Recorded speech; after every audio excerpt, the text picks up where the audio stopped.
Last year, 1.3 million students didn't graduate with a high school diploma. I'm Jill Horner. This is Comcast Newsmakers. With me this hour is Wycliffe Daniels. He's Vice President of the Boys and Girls Clubs of Union County. Thanks for being with us. Thank you. That's a number. 1.3 million students didn't get a high school diploma. That's a number from the Boys and Girls Club. Talk to us a little bit about what that means for the students that you see on a daily basis. Absolutely. I'm really glad that we're here to talk about this today, because this is a crisis that our nation is facing. Like you said, 1.3 million kids didn't graduate with a diploma, and that means that they are going to expect to earn up to $35,000 less than a college graduate, $10,000 per year less than a high school graduate. And for us, it's a gigantic problem, because our motto is that great futures start with us. And we believe that. We have people like General Wesley Clark, like basketball player Shaquille O'Neal, R&B singer Neo, that illustrate that on a national level. We're positioned to fight this problem. It's our kids being affected by this. So let's talk about some of the steps that you're taking in order to combat the dropout rate, students being left back in grades, because these are both reasons for that 1.3 million figure.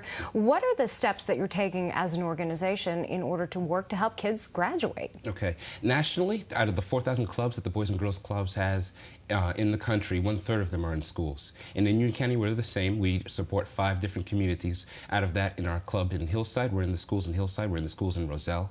And in our facilities in Plainfield, we have a charter school in there, the Barack Obama Green Charter School, which is the first green charter school in New Jersey. In total, that's 500 kids per day handling with schools. So those are some of the examples where you're right there within the school. But let's talk about some of the specific programs that are available in order for kids to stay in school, stay on top of their work, and ensure that they, as individuals, succeed. Right, okay. Very good to talk about.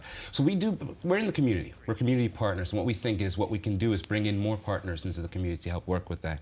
We've worked with the Hispanic Scholarship Fund, which is a large organization, started in 1975, has to this date awarded, I think, $300 million in scholarships to kids and families. We had an event with them in Elizabeth High School where we reached 500 students and parents on a Saturday. So you can see everyone's interested in this. Aside from that, we're working with a company called A-List Education, which was started by a group of Ivy League students who were focused on reversing this crisis that we're discussing.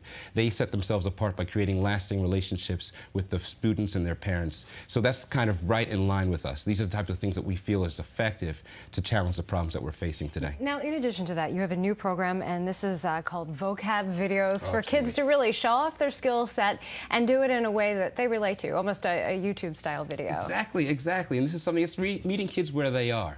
Because right now they're much ahead of us in terms of technology. So A-List Education had a great idea. Let's meet them where they are. Let's start a program, a contest, national contest called Vocab Videos, where kids can do little vignettes of themselves, like you said, YouTube style, illustrating some type of vocabulary word that is critical for the SATs, and then submit them for contests to win scholarships. They can select different organizations like ours on the website to support to win scholarships as an organization. It's very good for us. Is it a matter of thinking of these unique, creative ideas to keep kids engaged in those after-school hours, help them with their homework, and help them on that positive path toward their future? Yes, one thing that is very important to us is mentorship, because you can provide kids with lots of opportunities, but if you don't realize the challenges that they face are a little bit more complex than what we were accustomed to when we were growing up, you don't reach them in an effective way. So you have to mentor them. You have to reach them with what's interesting to them. They're making videos themselves anyways. So let's incorporate it into what we think will help them have a great future. And we just have a short time left, but in the past we've talked about the importance of those after-school hours and keeping kids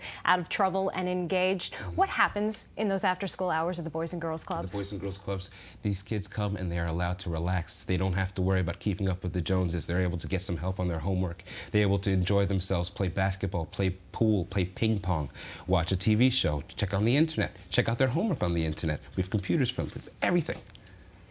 And if people are interested in more information, they can give you a call or visit the website to find out about becoming a member of the Boys and Girls Clubs themselves. Please do. Thanks for being with us. We've been talking with Wycliffe Daniels. I'm Jill Horner.